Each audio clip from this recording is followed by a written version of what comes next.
Bismillah, alhamdulillah, wa salatu wa salam ala Rasulullah wa ala alihi wa sahbihi ajma'in, ashhadu an la ilaha illallah wa la sharika lah, wa ashhadu anna Muhammadan abduhu wa rasuluhu ma ba'd. Assalamu alaikum. My name is Yusuf. Can you say Yusuf? You say Yusuf. Yeah, very good. I wish you'd teach my wife. She keeps mispronouncing it. She calls me useless.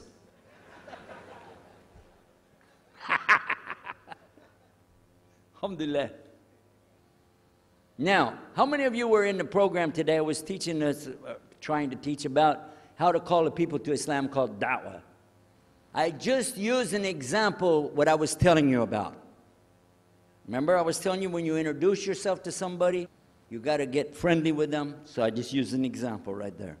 Because this will disarm the people. This disarm them and make them relax a little bit. Because they're coming to you with things like, how come you Muslims has to kill all the people? What kind of question is that? How come you have to beat your wives? Why does your book tell you that you're the only ones going to go to paradise? So these kind of questions, when they come to you, what are you going to do? So the first thing, as we said in the program, and I hope, by the way, if you didn't join us today, join us tomorrow. But when we're doing it, you look through the schedule. I'm not going to get into that, but just look through the schedule and join us for this whenever we're talking about the da'wah. Because part of giving da'wah is you. And if the people aren't buying it, they're not going to listen to what you got to say. So you got to soften them up a little bit. Got me? Okay, where are we? The subject tonight is the subject of priests and preachers entering Islam. And often people ask me, we heard about you used to be a priest or something, and you came into Islam, so, tell us about it. We want to know, how does that happen? And it's not just Muslims who want to know. Non-Muslims would like to know the story too, because they feel like, you mean you didn't understand? I mean, you were a priest, you didn't understand about Jesus? Come on, man. So it's a topic that I talk about a lot. The first thing I have to do is clarify a couple of points. I was not a priest. In the English, we use the word priest to mean somebody who is in the Catholic Church. If you're not from the Catholics, if you're from the Protestants, then you don't use that term. We usually use the term, for instance, pastor, minister, preacher, reverend, and these are some of the titles. We came up with an awful lot of them because that's the way humans are, right? Give ourselves titles. So I was a preacher and a minister of music. But that doesn't really matter, but just if you're talking to a Christian and you say a priest, he's going to say, oh my God, how is that? And when they find out, oh, you weren't a Catholic, well, that's a lie, then you weren't a priest. So I want to clarify that. As a matter of fact, I will tell you in my own estimation, I'm probably the least of the factions within this equation. Because there were so many other people that came into Islam the same time I did. That's why it takes a little bit of time to tell the story. But they asked me to tell it tonight, so we're going to do that.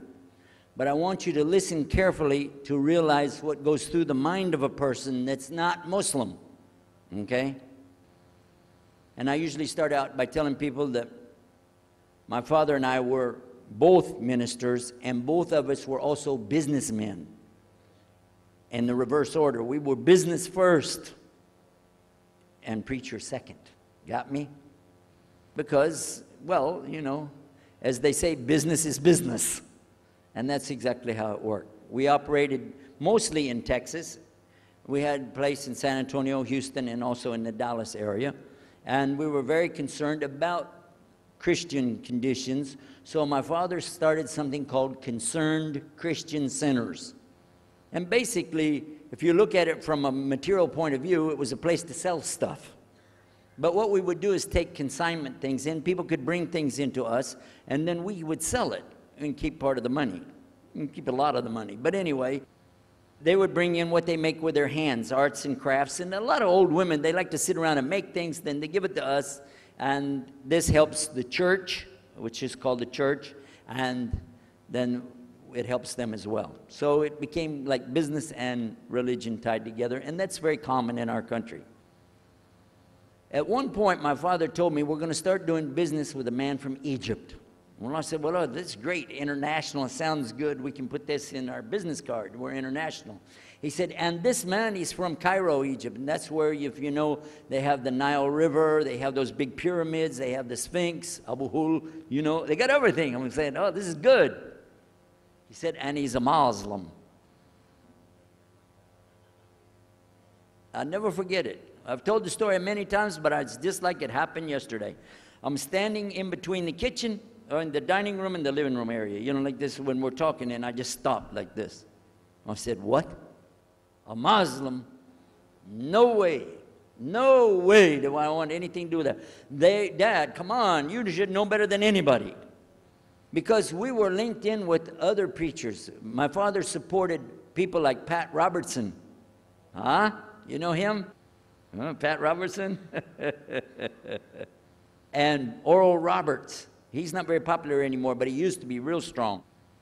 And his ministry up in Tucson, up in Tulsa, Oklahoma. In addition to that, people like Benny Hinn. I don't know if you heard of Benny Hinn. He's coming over this way, so look out. And there's many of them. John Hagee, and the list goes on. Jerry Falwell, Jimmy Swaggart, some of the names, maybe you heard those before. We know these people. We know all about them, okay? So at one point, here I am standing there talking to my father about a Muslim. These are the enemies of God. This is what we've been taught. These same people, I just mentioned their names, in their preaching on the television and so on, this is what they teach. Muslims are no good. Now it just became Muslims are terrorists, but back then, you know, we didn't reach that level yet. We were still just kidnappers, hijackers, you know. They said that Muslims don't believe in God, that they're worshiping a black box in the desert, and they kiss the ground 5 times a day. Now that's what we know, man. So here's this Muslim going to do business with us. I told my dad, no way, I'm not going to do it. And he insisted. He said, I want you to meet this man. He's very nice. And I said, I don't want to meet him. I never am like this, by the way. But on this case, I said, no, that's one thing I'm going to stand firm against. We're not going to do it. He said, I want you just to meet him. I said, all right, I'll do it for you, but I'm going to do it my way. I'm going to go to church. And it's going to be on Sunday. When I come out of the church, I'm going to have my Bible under my arm. I'm going to have the salib. I used to carry a big cross. I'm going to have my cross with me. And I'm going to have my hat that says, Jesus is Lord. And I'm going to have my wife, born-again Christian, with me. And we are going to get this demon, devil, infidel, Muslim, and we're going to show him Jesus. And this is a true story, by the way. So I got up that morning on Sunday, and I was thinking, man, you know. We went to church. Strangely enough, the preacher was preaching out of the Old Testament about salvation coming at the time of David, which really puzzled me, because according to Christianity, it's coming through Jesus. And it really, that opened a door for me, but that comes up later in the story. Why was he saying there's salvation before Jesus? That's interesting. Now, when I get there to my father's store, I'm looking around, you know. I'm looking for somebody wearing, you know, a long white robe and some kind of black, you know, thing over that with a long beard. And I guess I was looking for me, wasn't I? Anyhow, when I get in there, I don't see this guy. By the way, imama, sword, everything. Ayatollah Khomeini, maybe. This is what I had pictured. I said, where is he? I'm ready. My father said, he's over here. I said, where? I said, here. This is a normal guy. He was normal. He didn't have a beard. He didn't have any hair at all. How do you do? I told him my name. He introduced himself. His name is Muhammad. I said, how do you do? After the niceties of hello, how are you, how's everything, I said, do you believe in God? He said, yes. Oh, yeah? Sure. I said, but do you believe in the God of Moses? He said, yeah. Abraham? Yeah. What about David and Suleiman? He said, yeah. So when I meet this man, I'm impressed that he's believing these things, but I thought maybe he's just saying it. So I even asked him, what about Jesus? Because I thought maybe they're first I thought Muslims were like Hindus. That was first. And then when he said he believed in some of the things of the Bible, I said, okay, maybe they're like Jews. So that's when I said, yes, but what about Jesus? Do you believe in Jesus? And he said, yes. I said, okay, wait a minute. This is going to be easy. I can convert this guy. So I agreed that we're going to do business with him. And in fact, I took him immediately out to have tea together. We sit together, drink tea, talk a little while. And I start tearing the peach stream right away. I'm in the Bible. I got it right there. Flip it open. Genesis. Let's talk about Abraham. What do you know about Abraham? Abraham, he had 2 sons, you see, and blah, blah, blah, blah, blah. And I'm doing all the preaching to him. You imagine this? And he sat there. Okay. He's a graduate of Allah's heart. And he's, like this. Get me? You know what I'm saying? Well, it happened that during Ramadan, some of his friends that he was staying with had to move their apartment around or something, and he was going to go stay in the masjid for itikaf in Ramadan. It's normal. We didn't understand. I thought he has nowhere to go, and I told my dad, this man has nowhere to go. And my dad said, no, he's got money. I said, no, he doesn't. Dad, I'm telling you, he has no place to go. I heard him say he's going to go live in the mosque. To a Christian, if you're going to live in the church, ooh, that's the worst. So I said, let me offer that he can stay at our place. And my dad said, no, you don't do that. That's not right. I said, no, I'm going to offer it to him. I went to him and I said, how would you like to come stay at our place? He said, no, I want to go and stay there. I want to stay in the mosque, and it's something good. I said, oh, man, look at this poor man. Oh, my God. He doesn't know, you know. He just... Oh, poor soul. Please come and stay in our house. And he said, no, I can't. I need to go stay over there. I said, look, I'm scratching his dignity. So I told him, listen, no. I want you to come and you can pay. You can pay money and stay with us. He said, how much? I said, $15 a week, which in America is like nothing. $15 is nothing. I said, and then he kind of hesitated. I said, and we'll pay for all the food. Well, you eat $15 worth of food in one day in America. He said, okay, all right. And I told my dad later, I said, see how I did that? Because now he'll stay with us. He knows he's getting a good deal on the food, and I was making it all about money. Well, I didn't know he wanted to come and stay with us. He wanted to learn about how are Americans and how is the dawah going to be. What do we believe? Especially people who are preaching. So he came and stayed in our house. And I said, well, now that's good. I'll travel with him and go with him in places, and he'll see and he'll learn about Christianity. As we were traveling and working together, we put up tables just like this and booths and things and set things out for people to come and look at them and sell things. And I caught him one time. When somebody wanted to take something from the front, he took it from the back and gave it to him. And I looked at him. And the next time somebody started to take something, he took from the back and gave it to him. I said, hey, Muhammad, we take the stuff from the front because that's the old stuff. The new stuff in the back, just hold it back. You know what I'm saying? This is dated material. Get rid of the junk first. He said, no, I can't. In my religion, we can't sell something unless we give the people the best. I said, got me on that one. And I'm supposed to be telling him about a better deal. I said, okay, yeah, whatever. You're never going to make any money, though. But that's all right. over a period of time, I came to learn a lot of things. Also about being humble, a lot. Because this man was obviously well-educated, very articulate, could really talk about a lot of subjects. In fact, I tried to debate with him about many things, but he was so wise and well-educated that he could see what I was doing, and he would take it easy and let me win every debate. I could win any debate with him if he wanted me to. But if he wanted me to lose, I was going to lose. This was how well he could handle it. Now, what happened, one of the preachers that I knew, another preacher, who used to carry a big cross and walk down the street so people would stop and talk to him about religion, he had a heart attack, and he went to the hospital.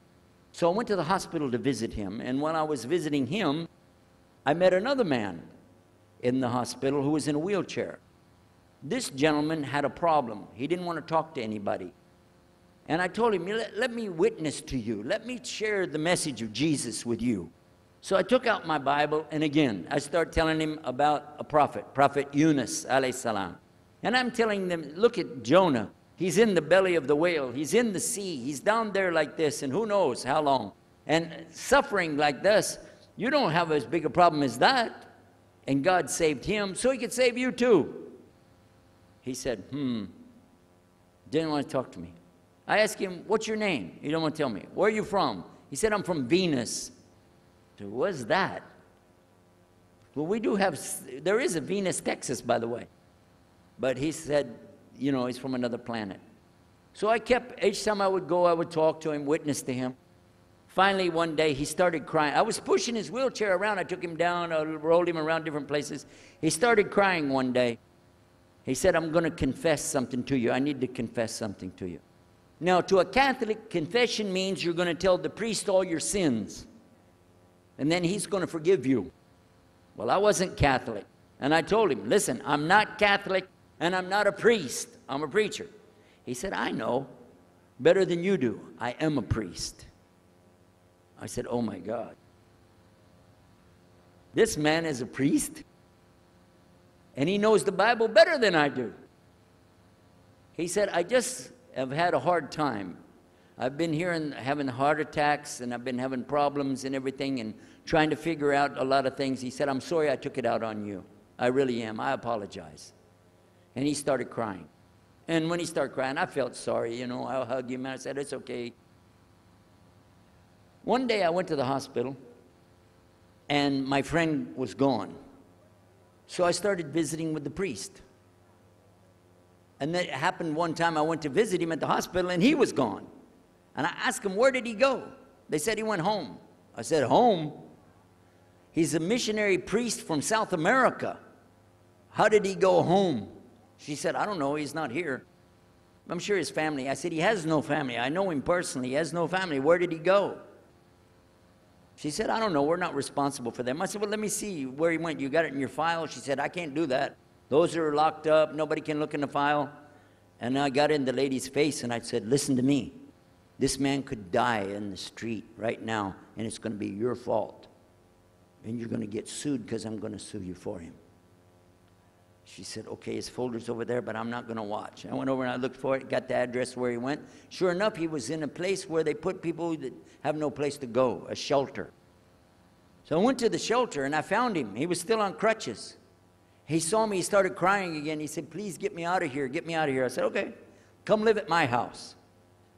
Now, I told you the story so you can see something. Now, look, I have 2 visitors in my house. One is a Catholic priest. The other is a Muslim. And I'm thinking I can get the Catholic priest and convert him to be a Protestant. At the same time, I'm going to catch the Muslim and bring him over to Christianity. High aspirations. But it didn't work. Some strange things began to happen. We would sit around the table at night to discuss what is the Bible and what's the salvation. My father has a Bible. It's called King James Version of the Bible. Most of you probably heard about it, especially any students of Ahmadiyya or Zakir Naik. You've heard about King James Version of the Bible. But I work out of a different one that I've had since 1953. It's called the Revised Standard Version. And it says in it, King James Version has grave mistakes, grave errors, defects in it. It's what it says. So I began to preach out of mine, which doesn't match. And my father said, no, it's this way. I said, no, it's this way. Now my wife comes up with her Bible from Jimmy Swaggart. It's called The Good News for Modern Man. Okay? Totally different. It's written in modern vernacular. You can just, say anything you want to with it. You don't even recognize the Bible anymore. The Catholic priest, he's got another Bible.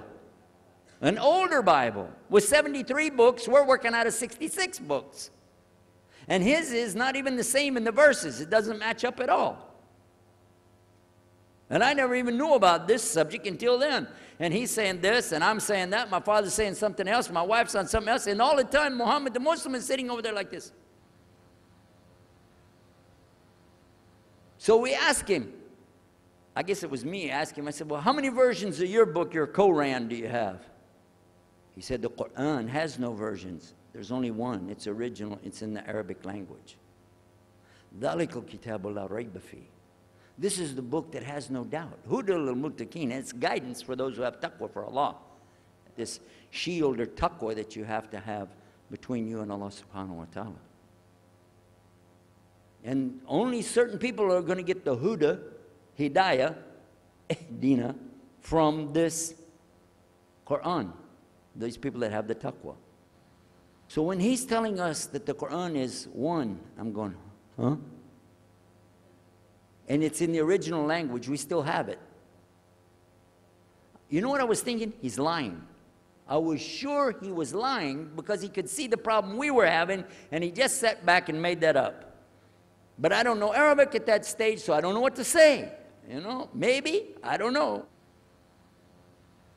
And he left it at that. He didn't try to preach. But it put a big doubt in my mind now about, we got all these books, he's got one, and la rayba fi, no doubt in it.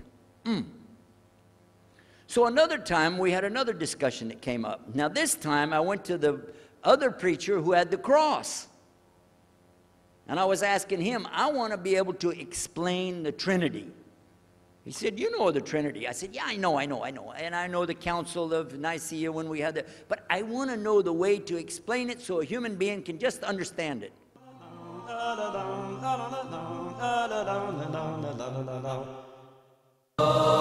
Europe's forgotten heritage.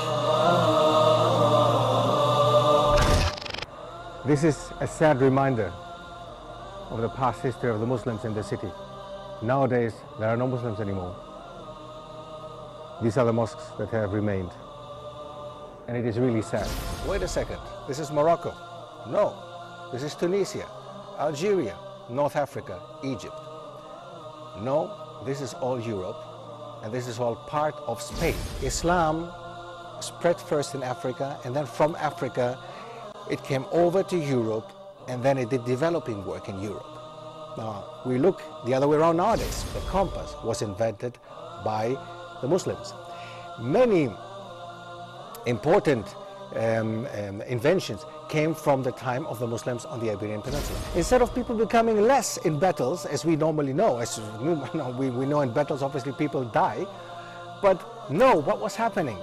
The Spaniards recognized and realized the superiority of the Muslims and the treatment that the Muslims gave to the Christians and the Jews in Spain at that time, that they happily accepted Islam, many of them. And not over the fountain, as we've seen it before in other places in Greece.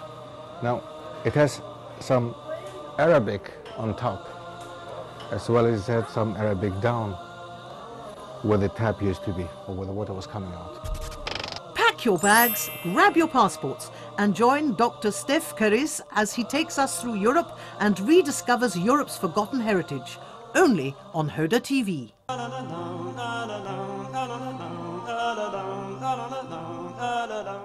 Said, okay, it's like an apple. Just take an apple. The apple has a shell around the outside, the skin. Inside is the meat. Inside of that is the seeds. Okay? 3 things, 1 apple, that's the way. I start going back. I'm going to tell this Muslim about the Trinity. But on the way, I remember his arguing with me, his way of debating with me. I said, no, he's going to tear me apart. As soon as I say seeds, He's going to say there's more than one.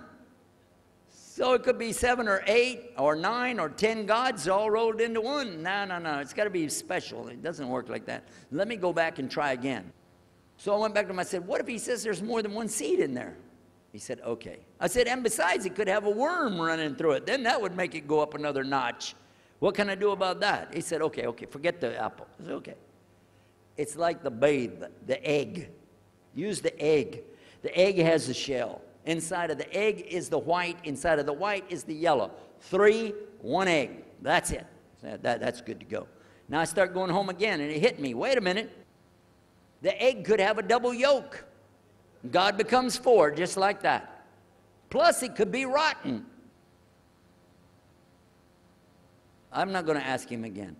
So at the market one day, I saw a man, and I was talking to him because I was listening to some things that Muhammad had told us about the belief in Islam, Allah is one. And so I was telling this guy, you know, I got some doubts about the Trinity. He said, you a preacher, you have doubts? I said, yeah, it doesn't make any sense. It doesn't make any sense. How could 3 be 1? He said, okay, look. You see me? I'm one man. I said, yeah. He said, my wife? Yeah. It's one person. Yeah. He said, my son? Yeah. 3. 1. One family. It's the family of God. Use that. I said, there you go. The family of God. You don't get very far on that one, and you realize right away they could have another kid just like that. But worse, they could get a divorce. You want a God that can get a divorce? Huh? In Texas, if you get a divorce, your wife gets the cars, house, your retirement check, your 501, your Keogh plan. She's going to get your computer and even your email. You got nothing left. And I don't want a God that could have a worm in it.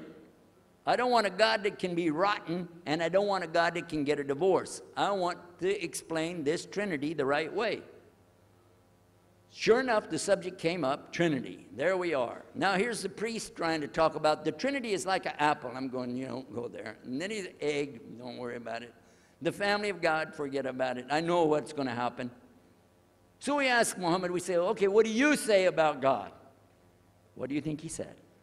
أعوذ بالله من الشيطان الرجيم بسم الله الرحمن الرحيم قل هو الله أحد الله الصمد لم يلد ولم يولد ولم يكن له كفوا أحد. And he explained it something like this. Say he is Allah, the unique, not like anything else. He's eternally sought after by his whole creation, but he doesn't need the creation. He's not the father of anything. He's not the son of anything. He's not like anything, and he is unique. Ahad. Boy, that's exactly what I already think, but I can't admit that. That sounds too easy. But plus in the Quran, Allah subhanahu wa ta'ala tells us to tell the Christians, don't say 3. Here's a little point. I'm going to go out of the story for a minute to show you something. Nowhere in the Old Testament, the Torah, or the Zabur, the Psalms, or the Injil, which is the New Testament, nowhere in the Bible do you find the word Trinity. Not once. Not once is the word Trinity. But it's in the Quran.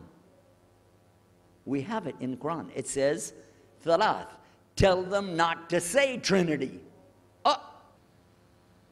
But they don't have it, and Allah said, don't say it. Guess what else? The word Bible is not in the Bible.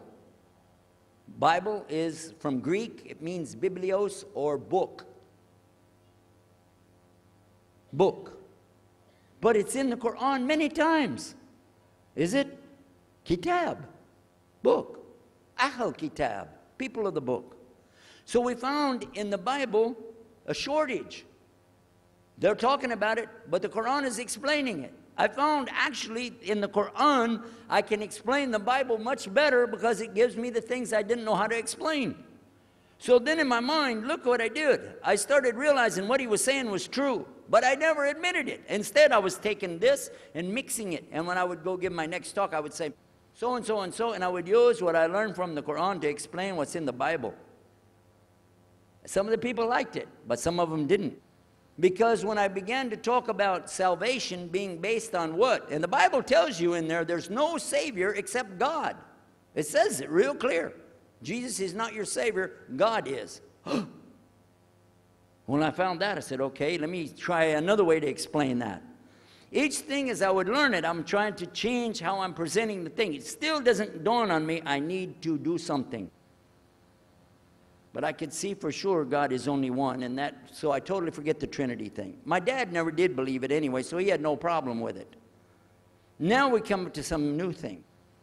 The priest asks the Muslim, can I go to your church with you? The mosque. He said, sure, come on. Well, he went, and they came back. So he took the priest aside. Come here, come here. What do they do? What do they do in there? Tell us, what do they do? Do they like kill some animals, or what do they do in there? He said, no, they just stand there like this, and they pray, and they leave. I said, what? They pray and leave? He said, yeah. Okay, what kind of music do they have? He said they didn't have any music. No music? How in the world are you going to worship God without music, man? So I asked him, Muhammad, you guys don't have any music? He said, no.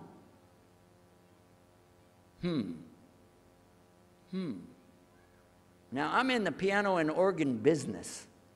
I said, how many mosques are there in the world? He said, millions and millions and millions of them. And I said, none of them have a piano. He said, no. Any of them have an organ? He said, no. Oh, man, I can get rich. Just introduce some music to these guys, put it in there, you know, bound to be. I said, do the Arabs have any music? He said, oh, Arabs have music. I said, boy, I got it figured out, boy. I can see my next $1 million coming right straight up at me, you know. So then the priest asked again another time, he wanted to go back to the masjid again. He went, this is middle of July, 1991. He went to the masjid with him again. And by the way, this masjid, Sheikh Mohammed Jabali knows it very well, is on Medina Drive in Arlington, Texas. And that's where they were going to, because we were living in Midlothian, just south of Oak Cliff and south of Dallas. So they didn't come back. All night we're waiting. What happened? Very late they came back. And when he came in, I looked. There's Muhammad. I recognize him. Who's the guy with him, though? He's wearing a white jalabiyah, white dress like this. Has a white pillbox cap on his head. And I looked at him and I said, Pete. His name was Father Peter Jacobs, but we're not, you know, Catholic, so I don't have to call him Father. I said, Pete, did you become a Muslim? He said, Ashhadu an la ilaha illallah, Ashhadu Muhammad Rasulullah. I said, oh my God. Now, I used to have cameras like these cameras right here, because we had a television show called Estes Music Jamboree. So I got one of our cameras out, opened it up, set it all up on the tripod, and I was going to interview him and ask him, well, you know, well, you went to Islam, what happened? While I was talking to him, though, he fell asleep. So it was still in my mind, and I was thinking, what am I going to do? This is too amazing. Now, here I'm preaching to the people, and I'm trying to change what I'm saying, and here's a priest, just became a Muslim. My father's saying it's a good deal. It sounds all right to him. And I don't know what to do. So I decided I'll talk, make mashura. I talked to my wife. We have an apartment upstairs. We were in our apartment up there, and I'm telling her, oh, you know, a priest became a Muslim today. What is that? And can you imagine what they were saying about the Quran and saying about this and so and so? All of a sudden, she said, I want to get a divorce. Oh, whoa, whoa, whoa, whoa, whoa. It's not the subject, but what happened? She said, no, all this talking about religion and talking about Islam, and so I can see. I said, oh, no, no, no, no, no, no, no. No problem here. No, no problem. I said, you thought no, I was just observing somebody else. No, I'm not interested. Trust me. I don't want to be with those Muslims. The last thing I want to do is be with a Muslim. No way. Just put your mind at ease. She said, I need a divorce. I said, where are we going with this again? What's the problem with that? What happened? She said, a Muslim can't be married to a Christian. I said, what? No, wait a minute. Hold on. I don't look at me. I'm telling you, I swear, I don't want to be a Muslim. Okay? Okay? And even if I did, don't you remember what he said? A Muslim man could be married to a Christian woman. It's not a problem. But I'm not saying I won't do. I'm just saying it's not a problem. She said, that is the problem. A Muslim woman can't be married to a Christian man. I want to be a Muslim, so I need a divorce. I'll never forget, I was sitting right on the edge of the bed, just sitting there, you know, and I almost fell over. I said, at last, I can tell the truth. I can say it. I didn't realize that she liked the idea. I was afraid. I said, okay, the good news is I too want to be a Muslim. You know what she said? I don't believe you. I said, no, really. I was just saying that because, you know, but for sure, just so you know, I want to be a Muslim. I've been thinking about it. I want to be a Muslim. We're both going to be Muslim. Alhamdulillah, it's going to be great. Right? You know what she said? I don't believe you because you're either lying right now or you were lying 5 minutes ago when you said you didn't want to be a Muslim. And either way, I don't want to be married to a liar. So get out. So I started leaving. I'm walking down the stairs of the apartment. I'm down to my father's part. I said, wait a minute. Where am I going to go? This is my father's house. I just got thrown off of my own property. What happened here? So I went to get to Muhammad and I woke him up. I said, come, you and me, we got to talk. Come with me. And we went outside the house and we walked those country roads in Midlothian, Texas, until the time for the dawn, the sun to come up at dawn. And all that time I talked to him about what's it like to be a Muslim, how do you have to believe, what do you have to do. Let me hear all of it now. And no more playing a game. I'm not debating, I just want to know. Just tell me. Just tell me what's Islam. I need to know what I need to do. And he told me everything, and I realized this is it. I got to make a decision. This is a big deal, though. And he told me, okay, this is up to you. You have to go make a choice for yourself. I can't help you. I said, oh, my God. So when he was praying Fajr, I decided, I've been watching this man praying this direction with his head on the ground. It's so beautiful to see a man humble himself, put his head on the ground to the Rabbil Alameen. I said, oh my God, let me try that. So I sneaked off somewhere where nobody could see me, illallah. And then I found a place, a board there, you know, and I bowed down on the ground and I put my head down on the ground on that board there.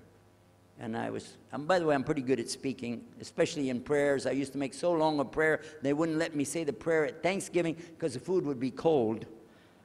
Okay? So, but I put my head on the ground and only these words came, no more words, just this. Oh God, guide me. That's it. And I was thinking, well, I got to say more than that. Nothing. Oh God, if you're there, guide me. That's it. After a while, I sat up and I looked around. There wasn't any fancy rainbow. It wasn't birds flying around. There was no big signs from above. There was no music, angels, harps, nothing like this. It was just a cloudy day in Texas. But inside, I could realize I had to make some changes. To me, that's what I need to do. There's the problem, it's inside of me. Within a few minutes, it became clear what I needed to do, and I had to develop an idea of how to pull this off. I talked to my wife, I talked to my father, I made a bath, and at 10 o'clock that morning in Midlothian, Texas, I went in front of this man named Muhammad and this new man named Yahya, who used to be the priest, and I said, Ashhadu an la ilaha illallah wa ashhadu anna Muhammad Rasulullah. Immediately after that, my wife did her shahada. Ashhadu an la ilaha illallah, ashhadu anna Muhammad Rasulullah. A few months later, my father did his shahada. Ashhadu an la ilaha illallah, ashhadu anna Muhammad Rasulullah. Step by step by step, we saw so many people enter into Islam. We wanted to tell the whole world what is Islam. We wanted everybody to know the real Islam. I said, how could this escape our knowledge? How could we not know about this great and wonderful thing called Islam? And it looks like all we got to do is just tell the people. I went to the imam of the masjid there and I told him, let's tell the people. then I found out something else about us as Muslims. And that's why we've got this convention here right now. This is why we have the exhibition. So you're going to use this week to learn how you can become, inshallah, the best Muslim you can be, and how you can show the real Islam to the people that are not Muslim. This is your duty. This is your duty. This is your language. This is your people. Just as it's my duty to give the message to my people and my language. And so the same way, it's your duty to give the message to your people. Allah will not ask you if they made shahada, but He will ask you if you delivered the message. Alhamdulillah, today, I can tell you with no doubt in my mind, we have seen thousands of people give shahada. Several hundred at a time. And I don't do it through debates. But I don't need to debate any Christian. I was a Christian. I am a Muslim. If you want, I can give you both sides. Easy. Okay? I'll play both parts. I'll be the Christian and tell you this, and then I'll be the Muslim and give the answer. And there won't be any argument. And I've done that so many times. And let me share one story with you before I end. I'm going to leave now. Inshallah. I was telling the brothers today that I was asked to give a talk in a church in Hagerstown, Maryland, just outside of Virginia. This was in 1999, and I went there and I gave a talk in the church on Sunday, because I know how to address the people. How many years was I a Christian? 50 years? I know what they want to hear. Get them ready, and they said, "Whoa, wow, this is normal preaching." But then when I came to the part, La ilaha illallah, I stayed on La ilaha illallah until they said, "Yes, that makes sense, it makes sense." There was one old lady that she was saying yes. Afterwards she said, "Yes, but I just don't want to do it the way you're telling me." Okay? But guess what else happened? 2 people did shahada right there. Hello? In the church. In front of their preacher. They said, "Yes, we agree. We like this. We want to know more. And we say there's only one God to worship. Shahadu la ilaha illallah." In front of the preacher. And one of them was his daughter. I took them to the masjid, and they did shahada in the masjid that afternoon, a Sunday afternoon. And later, the boy, he married the girl. They're Muslims living there now. Now, let me ask you a question. If I would debate and argue with this preacher and made him look stupid, would he ever bring me back again? No. I'm going to ask you a question. If you were at a place and you saw somebody change their religion to another religion in the temple of that religion, and the father was the priest there, what would you think? Is that man ever going to call me again? Do you think he'd call me again? 3 months later, he called me again. Come back again. We really enjoyed it so much. I said, "How's your daughter doing?" I want to remind him, see what he's going to say. He said, "Well, she's doing fine. She likes Islam. It's very nice, lovely. She treats us so good. You know, we're amazed at her personality. We love you guys. Could you please come back again?" And I did, alhamdulillah. So I'm just showing you that it's not guidance from me, not guidance from you. It's guidance from Allah. Allah guides whom He wills, whom He wills. So we ask Allah to guide me, all of us, and all the people. And whoever He guides, they'll be fine. But whoever Allah doesn't guide, they got a problem, serious problem.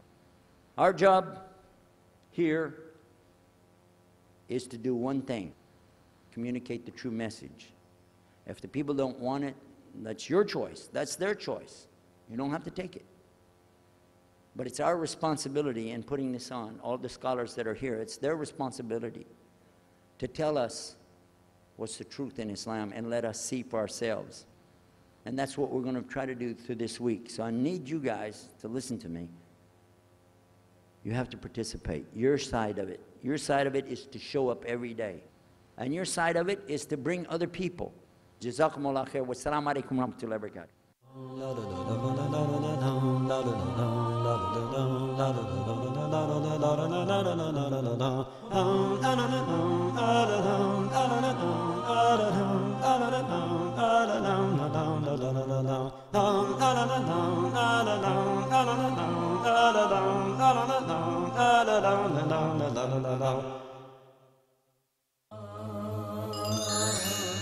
talk.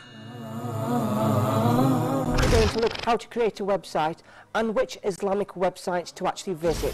What inspired you to create your own website? One of the challenges that we face every day, the site or